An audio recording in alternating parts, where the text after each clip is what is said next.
The sound of raised voices and breaking glass pierced the cool Montana night as Madeline Zimmerman pressed herself against the wall outside the ramshackle cabin she shared with her 3 older brothers.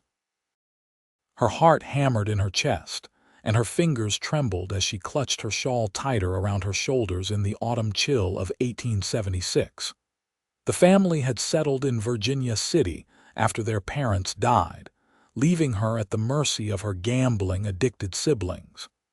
"I ain't asking again, Francis." A gruff voice shouted from inside. "You boys owe me nearly $2,000, and my patience is thinner than a worn-out saddle." "We'll get your money, Hollister," her eldest brother Samuel slurred, clearly drunk again. "Just need more time." Madeline closed her eyes, knowing what would come next. For 3 years since their parents' passing, her brothers had been gambling away what little inheritance they'd received, along with profits from their small mining claim. At 21, she had become the only responsible one, cooking, cleaning, and trying to maintain some semblance of respectability while they squandered everything. "Time," the man named Hollister laughed. "Time's up. Either pay what you owe by tomorrow noon, or I'll take this cabin and that mining claim as payment."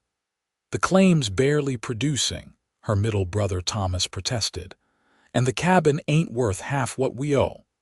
Madeline held her breath, listening to the silence that followed. Then the youngest of her brothers, Elijah, spoke up with words that turned her blood to ice. "What about Madeline?" His voice was casual, as if suggesting they trade a horse. "Pretty girl like her would fetch a good price at Harlan's establishment in Helena, enough to cover our debts and then some." The laughter that followed made Madeline's knees buckle. She pressed her hand against her mouth to stifle a gasp of horror. "Now you're thinking," Hollister said, his voice contemplative. "I've seen your sister in town. She's a fine-looking woman. Harlan's always looking for new girls. He'd pay handsomely." "We'll bring her to you tomorrow," Samuel agreed, sealing her fate without hesitation. Madeline backed away from the cabin, her mind racing. Her own brothers were planning to sell her to a brothel to cover their gambling debts. She had to run, had to escape before morning came. With only the clothes on her back and the few coins in her pocket, she fled into the night, toward the only place she could think of, the stables where she sometimes helped old Mr. Henderson in exchange for riding lessons. She would take a horse, ride to nearby Hamilton, and from there. She didn't know.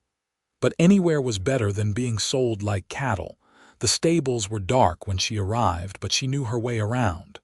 Quickly, she saddled her favorite mare, a gentle chestnut named Penny. "Going somewhere, Miss Zimmerman?" The deep voice startled her so badly she nearly dropped the saddle.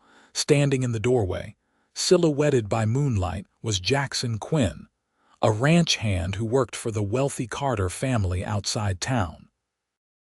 Tall and broad-shouldered, with dark hair that curled over his collar, he was known as a skilled horseman and an even more skilled poker player. "Mr. Quinn," she stammered, her hands still gripping the saddle. I was just stealing a horse in the middle of the night."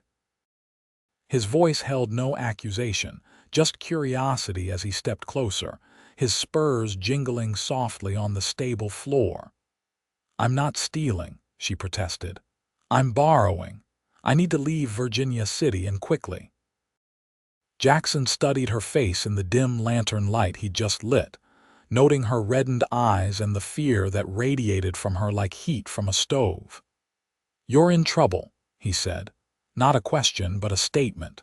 Madeline hesitated, but something in his steady gaze compelled honesty. "My brothers have gambling debts.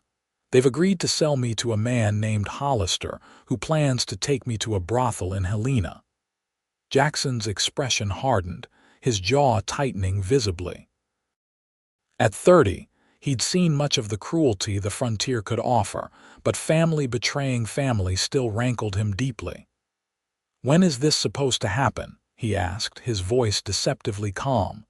"Tomorrow noon," she replied, her voice breaking. "Please, Mr. Quinn, I need to leave." "I can't let them find me." Jackson rubbed his chin thoughtfully. "Running's not the answer, Miss Zimmerman. Hollister and your brothers would just hunt you down, and a woman alone on the frontier faces dangers as bad as any brothel. What choice do I have?" Tears threatened to spill down her cheeks. "Let me help you," he said, his decision made with surprising swiftness. "I know Hollister. He runs a high-stakes game at the Silver Dollar every Thursday night." "Tonight is Thursday," Madeline realized aloud. "Yes, it is." Jackson nodded, a plan forming. "Miss Zimmerman, I'm going to win you your freedom." "How?" she asked, doubt creeping into her voice. "The only way men like Hollister understand at the poker table." He helped her unsaddle the horse, his movements efficient and purposeful. "But I need your trust." "Can you trust me, Miss Zimmerman?" Madeline studied him. She'd seen Jackson Quinn around town for years, knew him to be quiet but respected. He'd never given her any reason to fear him, and right now he was offering the only alternative to her desperate flight. "Yes," she said finally. "I trust you, Mr. Quinn." Jackson nodded, satisfied. "Good. Now, here's what we'll do." The Silver Dollar Saloon was crowded despite the late hour, filled with miners, cowboys, and the various characters that populated Virginia City.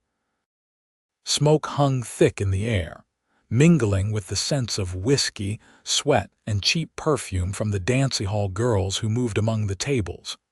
In the back corner, at a table reserved for serious players, sat Bartholomew Hollister, a large man with a bushy beard and cold eyes that missed nothing. Beside him were two of his associates, both armed and dangerous-looking, and across from him sat a nervous-looking miner hoping to strike it rich with cards instead of gold. Jackson entered alone, having left Madeline at Henderson's house with strict instructions to stay put until he returned. He made his way to the bar, ordered a whiskey, and surveyed the room with practiced nonchalance. "Quinn," the bartender nodded in greeting. "Didn't expect to see you in town tonight." "Got an itch that needs scratching, Donovan," Jackson replied, his eyes never leaving Hollister's table. "How's the game tonight?" Donovan followed his gaze and lowered his voice. "Hollister's taken 3 men for everything they had. Be careful if you're thinking of joining." Jackson merely smiled and downed his whiskey. "I'm feeling lucky." He approached the table just as the miner folded with a curse, pushing back from the table with empty pockets and defeat written across his face. "Room for one more?" Jackson asked, his voice carrying just enough to draw Hollister's attention. The big man looked up, recognition dawning in his eyes. "Quinn, been a while since you've graced us with your presence. Last time, if I recall, you walked out with a considerable sum of my money." Jackson shrugged modestly as he pulled out a chair. "Fortune favors different men on different nights. Tonight might be your turn." "Indeed it might," Hollister agreed, his smile not reaching his eyes. "The buy-in is $500. Without hesitation, Jackson reached into his coat and withdrew a leather pouch, counting out the required amount in gold coins. It was nearly everything he had saved over 3 years of work, but he placed it on the table without flinching. "Deal me in," he said calmly. Hours passed as they played, the fortunes shifting back and forth. Jackson was careful, measured, winning small pots and losing others, all while studying Hollister's habits and tells. By 3 in the morning, the saloon had emptied considerably, and Jackson had managed to double his initial stake. "You're playing it safe tonight, Quinn," Hollister commented as he shuffled the deck. "Not like you." "Just warming up," Jackson replied, sipping his second whiskey of the night. He needed a clear head for what he was about to do. As the night wore on, Jackson began to press harder, taking more risks but calculating each one. By dawn, He had accumulated close to $1,500, and Hollister was growing increasingly agitated. "One more hand," the big man growled as sunlight began to filter through the dirty windows. "Double or nothing." "I'm in," Jackson agreed, but then added, "But I'd like to propose a different wager." Hollister's eyebrows rose. "What did you have in mind?" "I understand you've acquired a debt from the Zimmerman brothers," Jackson said casually, though his heart pounded in his chest. A slow, unpleasant smile spread across Hollister's face. "You've heard about that, have you?" "Yes, those fools owe me nearly $2,000. They're paying me in an alternative form of currency today at noon." "The girl," Jackson said flatly. "Madeline Zimmerman." "A fine specimen," Hollister agreed, his eyes glinting. "Harlan and Helena will pay handsomely for a fresh face like hers, especially one untouched." Jackson had to force himself to remain calm, to not reach across the table and throttle the man. "I'll wager everything I've won tonight against the Zimmerman debt. If I win, the debt is forgiven completely." "And if I win?" Hollister asked, intrigued. "Then you get all my money, plus my stake in the Carter Ranch," Jackson said, naming something he knew Hollister had coveted for years, a prime piece of grazing land with water rights that Jackson had been granted as payment for services to Old Man Carter. Hollister's eyes widened slightly. "That's worth more than the Zimmerman debt." "Then you should take the wager," Jackson challenged. "Unless you doubt your skill." Pride was Hollister's weakness, and Jackson knew it. The big man's face flushed slightly at the implied challenge. "Deal," he said, reaching for the cards. "One hand, 5-card stud. Winner takes all." Jackson nodded, his face impassive despite the stakes. Everything Madeline's future, his own prospects, came down to the next few minutes. Hollister dealt the cards with practiced precision, giving each of them 2 cards face down and 3 face up. Jackson's visible cards showed a 10, Jack, and Queen of clubs, the beginnings of a straight, possibly a straight flush if his whole cards cooperated. Hollister's visible cards revealed a pair of kings and an ace of diamonds. A strong start. Around them, the few remaining patrons had sensed the gravity of the game and gathered to watch, silent and expectant. Among them were Madeline's brothers, who had come looking for Hollister to finalize their despicable arrangement, now watching with confused expressions as their sister's fate was wagered on the turn of a card. "Show your whole cards," Hollister said, confidence evident in his voice. He turned over his hidden cards, another king and the ace of spades. Full house, kings full of aces. A murmur ran through the onlookers. It was an excellent hand, nearly unbeatable. Samuel Zimmerman stepped forward, a satisfied smirk on his face, clearly assuming their deal would proceed as planned. Jackson kept his expression neutral as he looked at his own whole cards, the king and ace of clubs. He had a royal flush, the highest possible hand in poker. Without fanfare, he turned his cards over. Royal flush. The silence that followed was absolute. Hollister stared at the cards, his face draining of color, then reddening with fury. "You cheated," he snarled, half rising from his chair, his hand moving toward his gun. "Sit down, Hollister," came a stern voice from the crowd.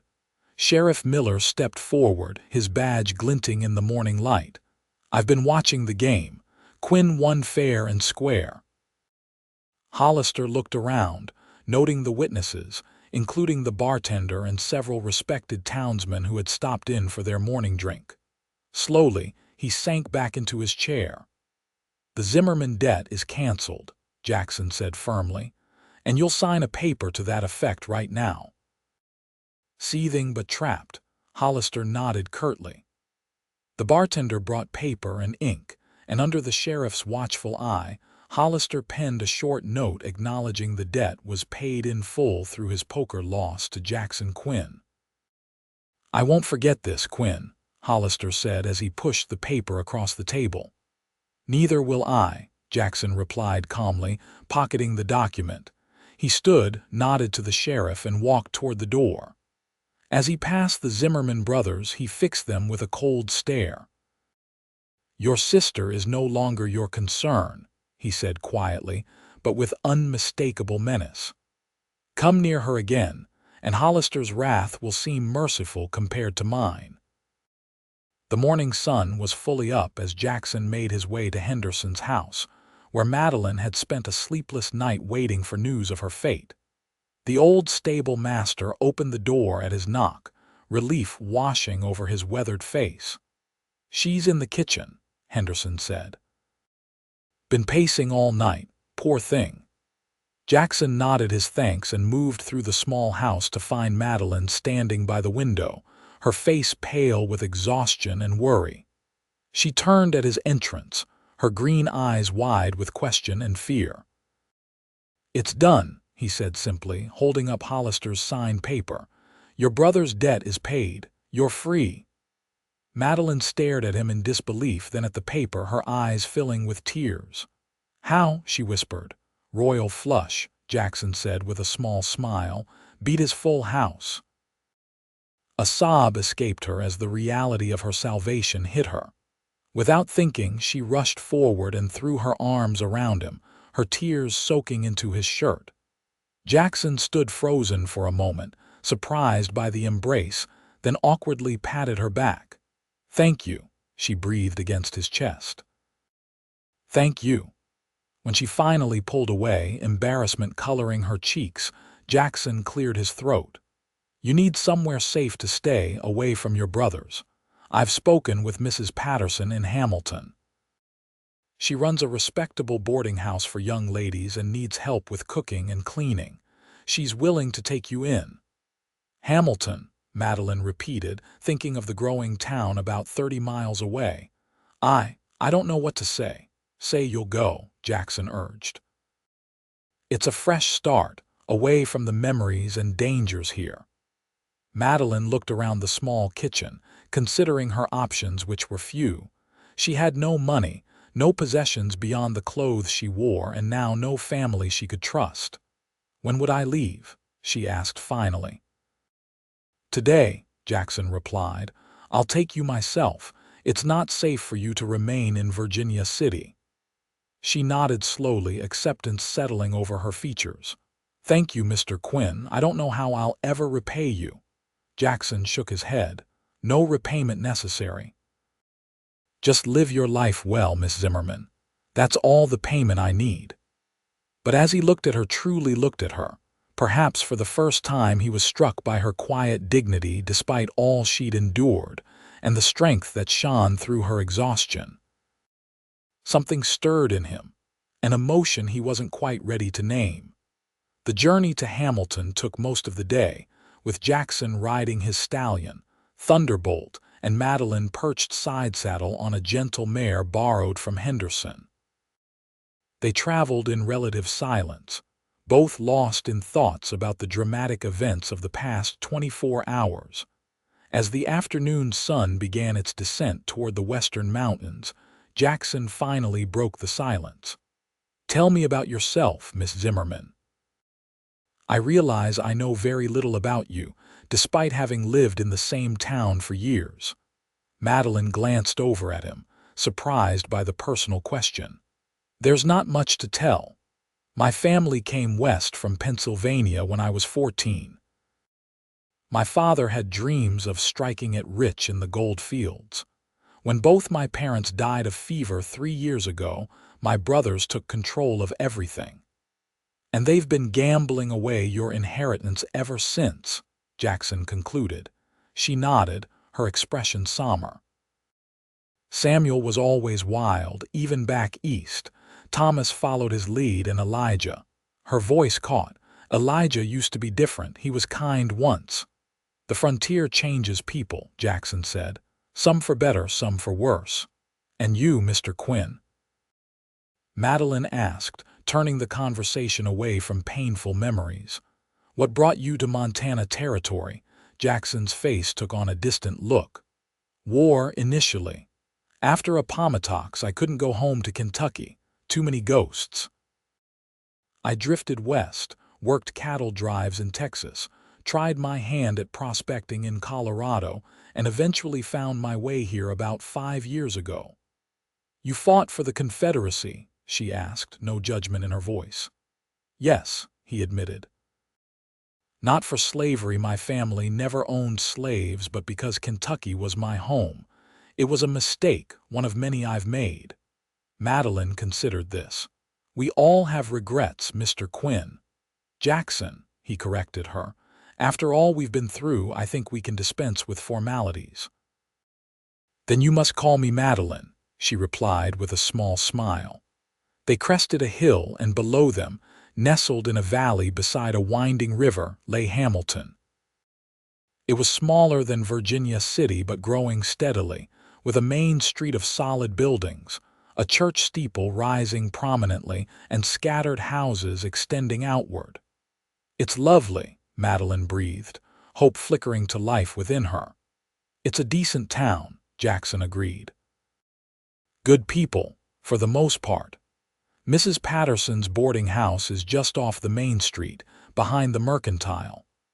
As they rode into town, Madeline felt a curious mixture of trepidation and excitement. This was truly a fresh start, an unexpected second chance she hadn't dared hope for just a day earlier. Mrs. Patterson proved to be a stout, no-nonsense widow in her 50s with keen eyes that seemed to miss nothing. She welcomed Madeline warmly, but gave Jackson a scrutinizing look that made him shift uncomfortably in his boots. "So you're the knight in dusty chaps who rescued this young lady," she said, her tone indicating she was reserving judgment on his character.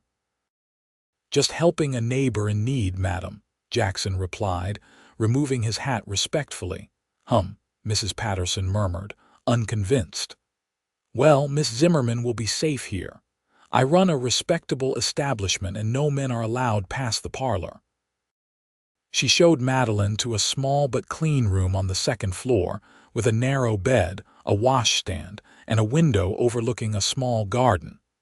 "It's perfect," Madeline said sincerely, setting down the small bundle of clothing Mrs. Henderson had hastily packed for her. "When shall I begin my duties?" "Tomorrow is soon enough," Mrs. Patterson replied. "Rest today. You look like you've been through an ordeal." Downstairs, Jackson waited awkwardly in the parlor, hat in hand. He had planned to simply deliver Madeline safely and return to Virginia City, but found himself reluctant to leave just yet. When Madeline came back downstairs, Mrs. Patterson tactfully excused herself to prepare evening tea, leaving them alone in the neatly furnished parlor. "Will you be all right here?" Jackson asked, genuine concern in his voice. Madeline nodded. "Yes, I believe I will. Mrs. Patterson seems firm but kind. She's well respected in town," Jackson assured her. "No one will bother you here." An uncomfortable silence fell between them, neither quite knowing how to say goodbye. "I should get back," Jackson finally said, moving toward the door. "The Carter Ranch needs tending." "Of course," Madeline replied, following him. "Thank you again for everything you've done, Jackson. I won't forget it." He paused at the door, looking down at her with an expression she couldn't quite read. "I'll check on you when I'm next in Hamilton," he said, then added hastily, "to make sure you're settling in well." "I'd like that," she said softly. With a nod and a touch to the brim of his hat, Jackson stepped out into the fading light, mounted Thunderbolt, and rode away, leaving Madeline standing in the doorway of her new home, watching until he disappeared from sight. Over the next 2 months, Madeline settled into life in Hamilton with surprising ease. Mrs. Patterson's boarding house housed 6 other young women, 2 schoolteachers, a seamstress, and 3 shop clerks, all of whom welcomed Madeline into their circle. Her duties included helping with breakfast preparation, cleaning the common areas, and assisting with laundry, leaving her afternoons relatively free. She found additional work at the town's small library, organizing books and reading to children 3 afternoons a week. The modest wages, combined with room and board at the boarding house, allowed her to slowly rebuild her life. True to his word, Jackson rode into Hamilton every other Saturday, ostensibly on ranch business, but always finding time to call at the boarding house. At first, their conversations were brief and somewhat stilted, limited to the parlor under Mrs. Patterson's watchful eye. But as autumn deepened toward winter, their friendship grew more comfortable. On a crisp November afternoon, Jackson arrived at the boarding house to find Madeline just returning from the library, her cheeks flushed from the cold, a basket of books on her arm. "Jackson," she exclaimed, pleased surprise in her voice. "You're a day early." He dismounted, taking off his hat as he approached. "Carter sent me to order supplies for winter. Thought I'd stay overnight instead of riding back in the dark." Something in his expression made Madeline study him more closely. "Is everything all right?" Jackson hesitated. "Could we walk a bit?" "If you're not too tired from your day." Curious, Madeline nodded. "Let me just leave these books inside." They strolled down Hamilton's Main Street, their breath forming clouds in the cold air. The town was busy with people preparing for winter, wagons loaded with supplies, shopkeepers stocking extra goods before the mountain passes became too treacherous for regular deliveries. "I've received an offer," Jackson said finally as they reached the edge of town. "Old man Carter is retiring to San Francisco to live with his daughter. He's offered to sell me a portion of his ranch, the eastern section, about 200 acres with good water access." "Jackson, that's wonderful," Madeline exclaimed, genuinely happy for him. "You've worked so hard for this opportunity." "It is," he agreed, "but I need to raise more money. The poker winnings I was saving are gone, spent to clear your brother's debt." Madeline's face fell. "Oh, Jackson, I've cost you your dream." He stopped walking, turning to face her. "No, don't think that. I don't regret what I did. Not for a second." Their eyes met and something passed between them, unspoken but powerful. Madeline felt her heart quicken. "I have a plan," Jackson continued. "There's a big cattle buyer coming through from Chicago next week. He's holding a poker tournament in Virginia City, high stakes, but the prize would be enough for me to buy the land." Madeline frowned. "Poker? After what happened with Hollister?" "This is different," Jackson assured her. "It's an official tournament overseen by the bank manager and the sheriff. No guns allowed, no shenanigans." "But still a gamble," Madeline said softly. Jackson nodded, acknowledging the truth of her words. "A calculated one. I'm good at cards, Madeline. It's not just luck for me." She studied his face, seeing the determination there and the dream he'd carried for so long. "Then I wish you success," she said sincerely. They continued walking, their conversation turning to other matters: the coming winter, the Christmas social the church was planning, Madeline's work at the library. But underlying it all was a growing awareness between them, a connection neither had anticipated but both increasingly valued. When they returned to the boarding house, Jackson paused at the steps. "I'll be staying at the Hamilton Hotel tonight, heading back to Virginia City tomorrow. I wanted you to know about the tournament, and that I'll be thinking of you when I play." Madeline felt warmth spread through her despite the cold air. "Be careful, Jackson. Not everyone plays fair." "I will," he promised. Then, in a gesture that surprised them both, he took her gloved hand and pressed it briefly to his lips. "Until next time, Madeline." She watched him walk away, her hand still tingling from his touch, her heart beating a new rhythm she was only beginning to understand. The Virginia City poker tournament began on a Wednesday afternoon in early December. 20 players gathered in the town hall, each paying a substantial entry fee for the chance at the $5,000 prize. Among them were wealthy ranchers, professional gamblers from as far away as Denver, and Jackson Quinn, wearing the only suit he owned and a determined expression. The tournament was structured to last 3 days, with players eliminated until only the final table remained on Friday. Jackson played conservatively on the first day, focusing on reading his opponents rather than making bold moves. By evening, 5 players had been eliminated, and Jackson had maintained his starting stake with minimal losses. On Thursday, the competition intensified. Jackson's careful strategy began to pay off as he identified the habits and tells of the remaining players. By late afternoon, he had nearly doubled his chips and secured his place at Friday's final table. That evening, as he sat alone in his rented room above the barber shop, a knock came at his door. Opening it cautiously, he was shocked to find Madeline standing in the hallway, her traveling cloak dusted with snow. "Madeline," he exclaimed, glancing quickly up and down the hall before ushering her inside. "What are you doing here?" It's not safe for a woman to travel alone, especially in this weather. "I came with Mr. Jensen and his wife," she explained. "He had business in Virginia City, and Mrs. Jensen wanted company for the journey. They're staying with friends, but I wanted to see you before tomorrow's final round." Jackson was still processing her unexpected appearance. "How did you know where to find me?" I asked at the Silver Dollar, she admitted with a small smile. "They said you always stay here during tournaments." He gestured for her to sit in the room's only chair while he perched on the edge of the bed. "You shouldn't be here alone with me. If someone saw you coming to my room—" "I don't care about gossip," Madeline said firmly. "I needed to tell you something important." Jackson waited, suddenly anxious.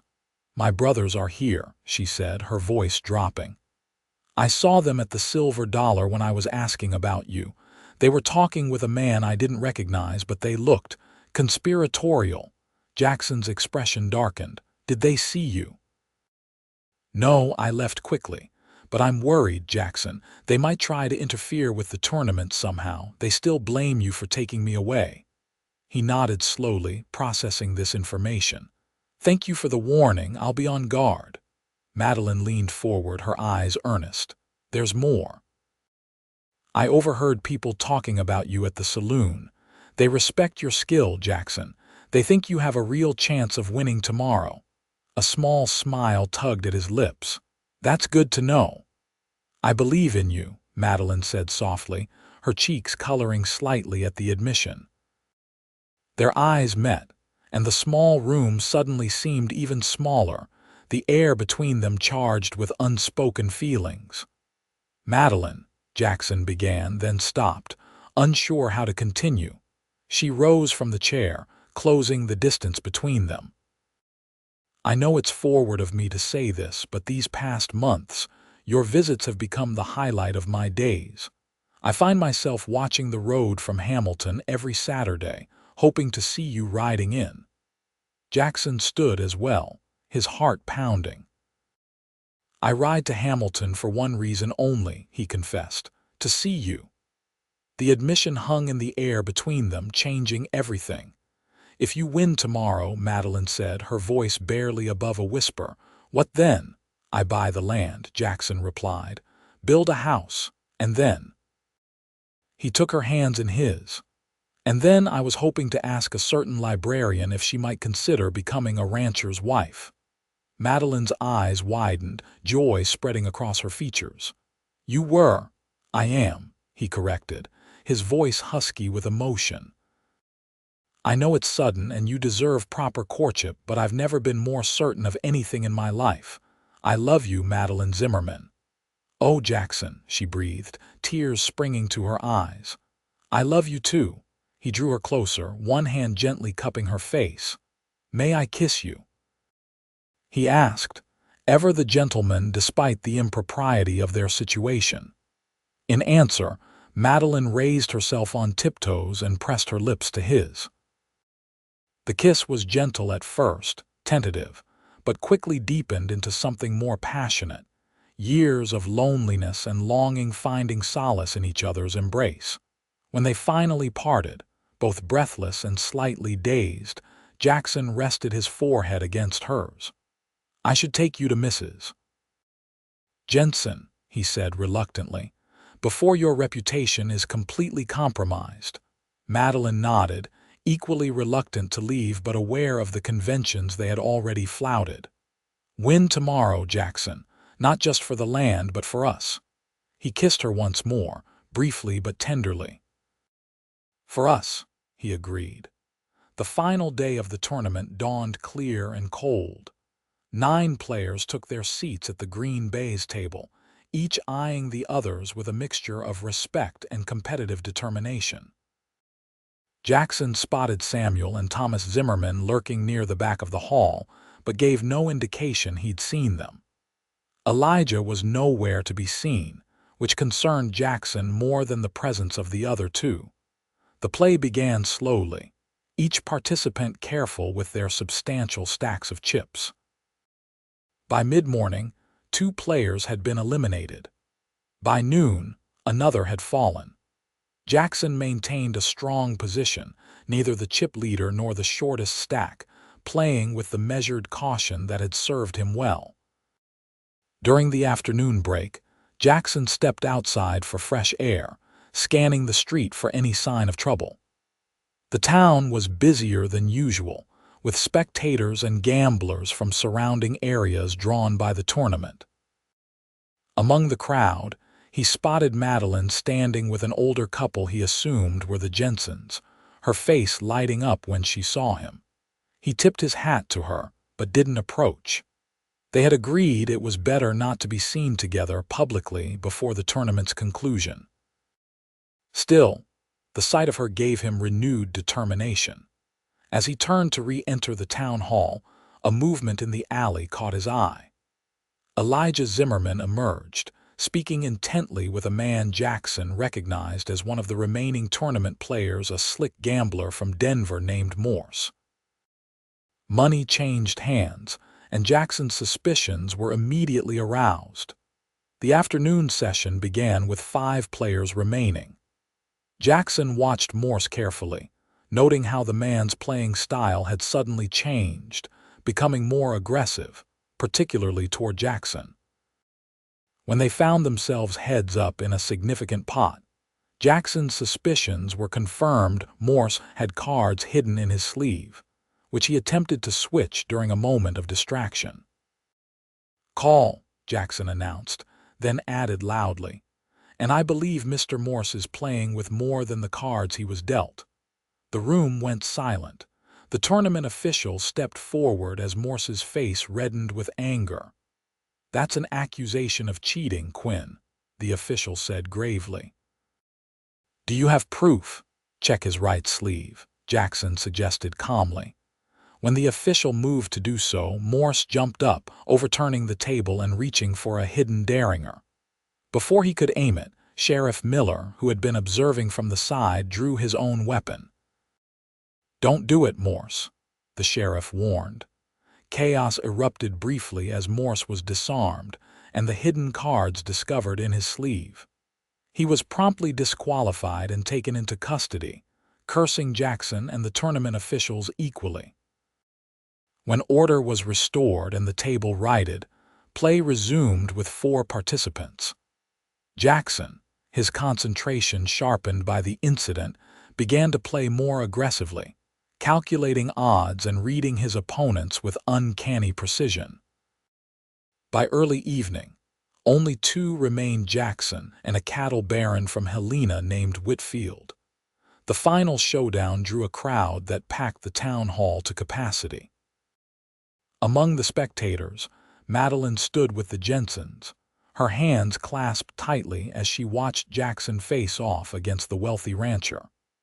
Her brothers had disappeared after Morse's arrest, likely fearing association with the cheating scandal. The decisive hand came after nearly an hour of back-and-forth play. Jackson had been careful, patient, building his chip stack methodically. When he finally saw the cards he'd been waiting for, he knew it was time to risk everything. Whitfield raised. Jackson re-raised significantly. Whitfield, confident in his hand, called. Jackson revealed his cards a straight flush, 9 high. Whitfield's face fell as he showed his full house. Aces over kings, a powerful hand that would win most games, but not this one. A roar went up from the crowd as Jackson was declared the winner of the Virginia City poker tournament and the $5,000 prize. As congratulations poured in from all sides, his eyes sought and found Madeline's across the room, her face radiant with pride and joy. The tournament official presented Jackson with a bank draft for the prize money, which he promptly took to the Virginia City Bank to deposit for safekeeping. Outside the bank, he finally allowed himself a moment of elation, the reality of his win sinking in. He had the money to buy his land. He could build his future their future. His thoughts were interrupted by a rough voice behind him. "Celebrating your win, Quinn." Jackson turned to find Samuel and Thomas Zimmerman blocking his path, their expressions hostile. Elijah stood slightly behind them, his face conflicted. "What do you want?" Jackson asked, his hand instinctively moving closer to his holstered revolver. "You stole our sister," Samuel snarled. "Cost us a fortune." "Your sister isn't property to be sold," Jackson replied evenly, "and your debt to Hollister was settled fairly." "We've got other debts," Thomas growled. "That money you just put in the bank would settle them nicely." Jackson's expression hardened. "You're not getting a cent from me. Now step aside before this gets ugly." Samuel's hand moved toward his gun, but a stern voice interrupted. "That's enough." Sheriff Miller approached, his deputy beside him. "I heard that, Zimmerman. Sounds like attempted robbery to me." Samuel froze, his hand hovering near his weapon. The sheriff's presence complicated matters significantly. "We were just congratulating Mr. Quinn on his win," Elijah said quickly, stepping forward. "No trouble here, Sheriff." Miller eyed them skeptically. "Is that right, Quinn?" Jackson glanced at the three brothers, his gaze lingering on Elijah, who seemed less hardened than his siblings. "No trouble," he confirmed finally. "They were just leaving Virginia City." The sheriff nodded. "Good idea. I suggest you boys head out while you can still sit a saddle." Samuel and Thomas glared at Jackson but backed away under the sheriff's watchful eye. Elijah hesitated, then stepped closer to Jackson. "Is Madeline all right?" he asked quietly, genuine concern in his voice. Jackson studied him, sensing the youngest brother might not be as corrupt as the others. "She's well, safe, building a new life." Relief crossed Elijah's features. "Good. Tell her." He paused, struggling with words. "Tell her I'm sorry, for everything." With that, he turned and followed his brothers down the street. Jackson watched them go, wondering if Elijah's remorse was genuine and if Madeline would want to know of it. Later that evening, Jackson met Madeline at the Jensen's friend's home, where they could speak privately in the parlor while their hosts tactfully gave them space. "You did it," Madeline said, her eyes shining as she sat beside him on the settee. "I knew you would." Jackson took her hands in his. "I saw your brothers afterward," he said, wanting no secrets between them. Madeline's expression tightened. "Did they threaten you?" "They tried," he admitted. "The sheriff intervened. I don't think they'll bother us again." He hesitated, then added, "Elijah asked about you. He wanted me to tell you he's sorry." Surprise flickered across her face, followed by a complex mixture of emotions. "Elijah was always the kindest," she said softly, "before the gambling consumed him too." "You want to reconnect with him?" Jackson asked gently. Madeline considered this, then slowly shook her head. "Not now. Perhaps someday, but right now I want to look forward, not back." Jackson nodded, understanding her decision. "Speaking of looking forward," he said, his voice growing serious as he shifted to kneel before her, still holding her hands. "Madeline Zimmerman, I meant what I said yesterday. I love you and I want to build a life with you. Will you marry me?" Tears welled in Madeline's eyes as she nodded, her voice catching. "Yes, Jackson. Yes, I will marry you." He kissed her then, sealing their promise, both of them overcome with the joy of finding love in the most unexpected circumstances. The following spring, on a perfect May morning in 1877, Madeline Zimmerman became Madeline Quinn in a simple ceremony at the Hamilton church. The town had turned out in force for the wedding, as both bride and groom had become well-respected members of the community. Mrs. Patterson dabbed at her eyes throughout the ceremony, having come to think of Madeline as the daughter she never had. Jackson had spent the winter building their home on the land he purchased from Old Man Carter, a sturdy, comfortable two-story house with wide porches and room to grow. He'd also invested in cattle and horses, establishing the foundation of what he hoped would become a prosperous ranch. After the ceremony and celebration, he brought his bride home, carrying her across the threshold as tradition demanded. Madeline gasped with delight at the interior, which Jackson had carefully furnished with help from Mrs. Patterson and the other boarding house residents, who had contributed handmade curtains, quilts, and other touches to make it truly a home.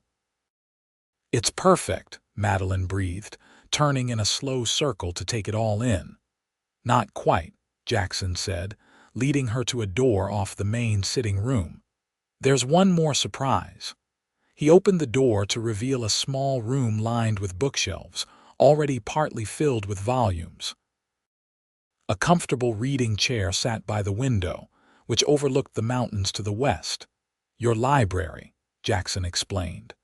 "Every home needs books, and every librarian needs a library." Madeline's eyes filled with tears as she explored the room, running her fingers along the spines of the books. "How did you manage this?" "I had help," Jackson admitted. "Mrs. Patterson collected donations from everyone in Hamilton.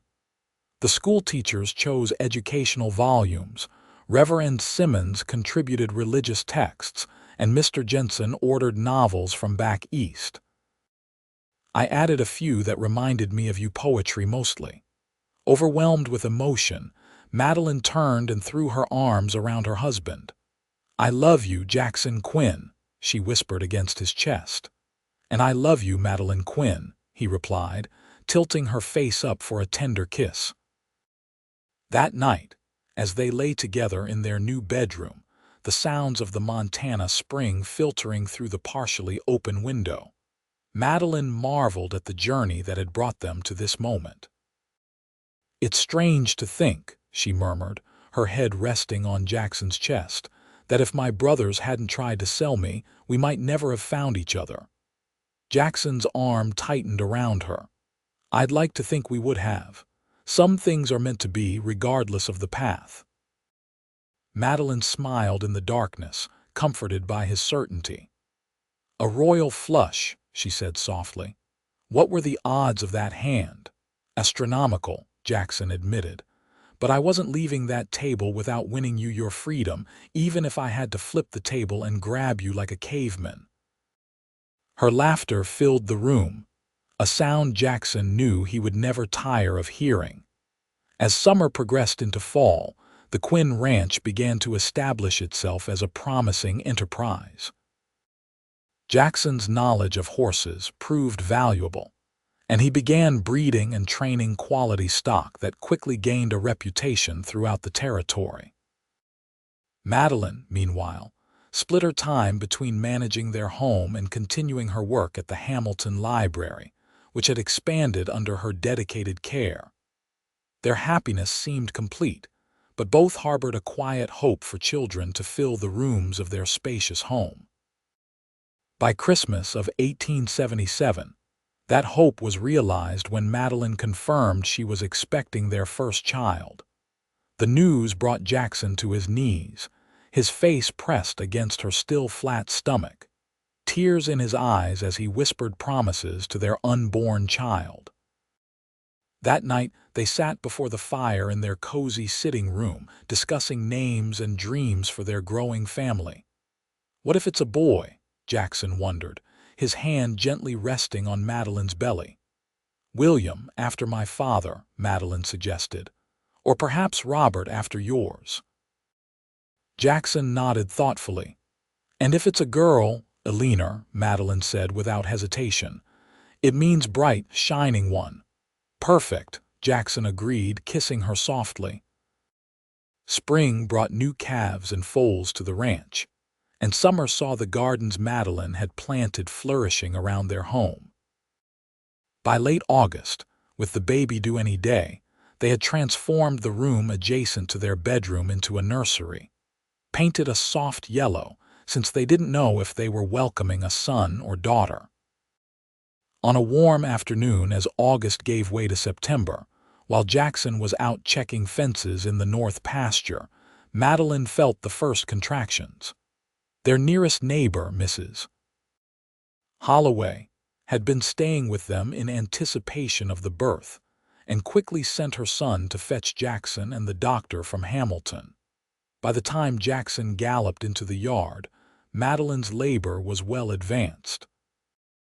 He paced outside their bedroom, listening to her cries with a mixture of terror and anticipation, until finally, as evening settled over the mountains, a new sound joined the chorus, the indignant wail of a newborn taking its first breath. Dr. Matthews opened the door, his face weary but smiling. "Congratulations, Quinn. You have a son." Jackson entered the bedroom in a daze, his eyes immediately finding Madeline propped against pillows, her face exhausted but radiant as she cradled a small bundle. She looked up as he approached, tears of joy streaming down her cheeks. "Meet William Robert Quinn," she said softly, pulling back the blanket to reveal a tiny, perfect face with a shock of dark hair. Jackson sat carefully on the edge of the bed, overwhelmed by the surge of love that filled his chest. "He's beautiful," he whispered, reaching out a tentative finger to touch his son's miniature hand. To his amazement, the tiny fingers closed around his in a surprisingly strong grip. "He has your hair," Madeline observed, "and I think he'll have your eyes too." Jackson leaned forward to kiss her forehead, her cheeks, and finally her lips. "Thank you," he said, his voice thick with emotion. "For him, for your love, for everything." As William grew from infant to toddler, the Quinn Ranch prospered. Jackson's breeding program expanded, and by 1880, Quinn horses were sought after throughout Montana Territory and beyond. Madeline continued her work at the library part-time, often bringing young William with her, instilling in him a love of books from his earliest days. In the spring of 1881, they welcomed their second child, a daughter they named Eleanor Grace. William, now 3½, took his role as big brother very seriously, solemnly promising his father he would protect his sister always. Life settled into a happy rhythm of work and family, the hardships of their early days together fading into cherished memories that only strengthened their bond. They hosted community gatherings at the ranch, celebrated holidays with friends from Hamilton, and watched their children grow healthy and strong in the clear Montana air. One summer evening in 1882, as they sat on their porch watching 5-year-old William chase fireflies while Eleanor slept in Madeline's arms, a rider approached the ranch house.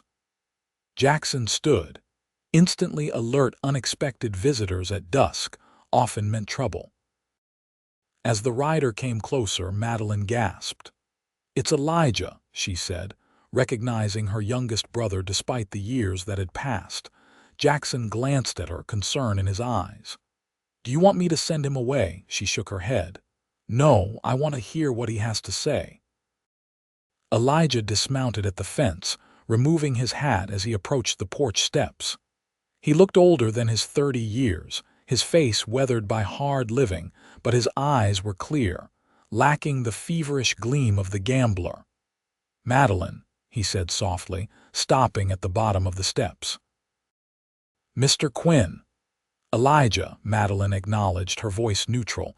"It's been a long time." He nodded, his gaze moving to William, who had stopped his play to stare curiously at the stranger. "Is that your son?" "Yes," she replied. "William, and this is Alina."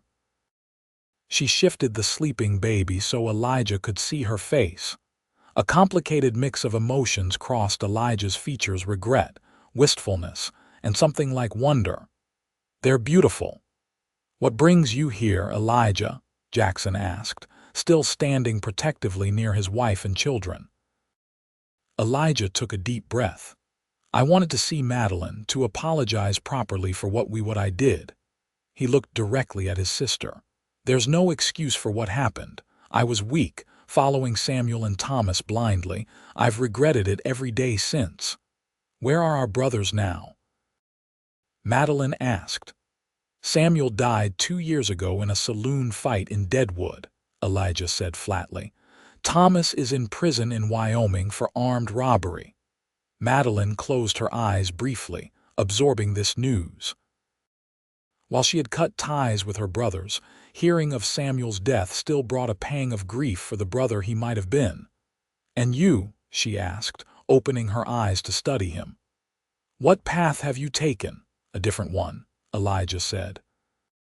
"After seeing you in Virginia City that day, watching how Quinn stood up for you, I started questioning everything. I quit drinking, gave up gambling, took honest work on a ranch near Bozeman." He paused. "I'm married now. My wife's expecting our first child next month." Surprise registered on Madeline's face. "You're married?" A small smile softened Elijah's features. "Her name's Rebecca. She's a schoolteacher, far too good for the likes of me, but she seems to think I'm worth keeping." Jackson felt some of his tension ease at these revelations. The man standing before them was clearly not the same young fool who had participated in selling his sister to pay gambling debts. "I'm not asking for forgiveness," Elijah continued. "Just wanted you to know I'm sorry, and that I think about you often. Hoped you might want to know you have family still if you ever need anything." Madeline was quiet for a long moment, considering his words. Then she handed Alina to Jackson and stood, descending the steps to stand before her brother. "I forgive you, Elijah," she said softly. "Not for you, but for me. I don't want to carry that anger anymore." Relief washed over Elijah's face. "Thank you," he whispered. "Would you like to meet your nephew properly?" Madeline asked, gesturing to William, who was watching the exchange with curious eyes. Elijah nodded, emotion making speech difficult. She called William over, introducing him to "your Uncle Elijah," a concept the boy found fascinating, having never known he had an uncle. As the child peppered Elijah with questions about his horse and hat, Madeline rejoined Jackson on the porch, taking Alina back into her arms. "Are you all right?" Jackson murmured, his arms slipping around her waist. "Yes," she replied, leaning into his strength. "Better than I expected, actually." They invited Elijah to stay for supper, and as the evening progressed, the tension gradually eased. He spoke of his life in Bozeman, his work as a foreman on a cattle ranch, and his hopes for his coming child. In turn, Madeline shared stories of Hamilton, her library work, and the growth of the Quinn Ranch. When Elijah prepared to leave, promising to bring Rebecca for a visit after their baby was born, Madeline embraced him, a gesture of reconciliation that brought tears to her brother's eyes. After he rode away into the gathering darkness, Madeline and Jackson stood on the porch, his arm around her shoulders as they watched the stars emerge in the vast Montana sky. "I never expected to reconcile with any of my brothers," Madeline admitted. "But seeing Elijah changed, building a new life, it feels like closing a chapter properly, rather than just slamming the book shut." Jackson pressed a kiss to her temple. "You're remarkable, Madeline Quinn. Your capacity for forgiveness humbles me." She turned in his arms, looking up at him with love shining in her eyes. "I learned it from you. You could have just helped me escape that night, but instead, you risked everything to give me true freedom." She laid her palm against his cheek. "That royal flush changed both our lives." "Best hand I ever played," Jackson agreed, lowering his head to capture her lips in a tender kiss. As the years passed, the Quinn family and ranch continued to flourish. William and Alina were joined by another brother, James, in 1884, completing their family. Elijah and his wife became regular visitors, their children forming close bonds with their cousins. The scars of the past gradually faded, replaced by the joy of the present and hope for the future. By 1890, Hamilton had grown into a substantial town, and Montana had achieved statehood. The Quinn Ranch had expanded to nearly 1,000 acres, with Jackson's horse breeding operation recognized throughout the West. Madeline had been instrumental in establishing Hamilton's first proper public library, serving as its head librarian while raising their children. On a golden autumn afternoon in 1896, 20 years after a desperate young woman had tried to flee her brother's betrayal, and a poker-playing cowboy had won her freedom with a royal flush, Jackson and Madeline Quinn stood on the porch of their ranch house, watching their eldest son ride in from college in Missoula, home for a weekend visit. "He looks so much like you did when we met," Madeline observed, slipping her arm through her husband's, "though perhaps less dusty." Jackson chuckled, his hair now streaked with silver but his eyes as bright as ever when they looked upon his wife. "And considerably better mannered, I should hope."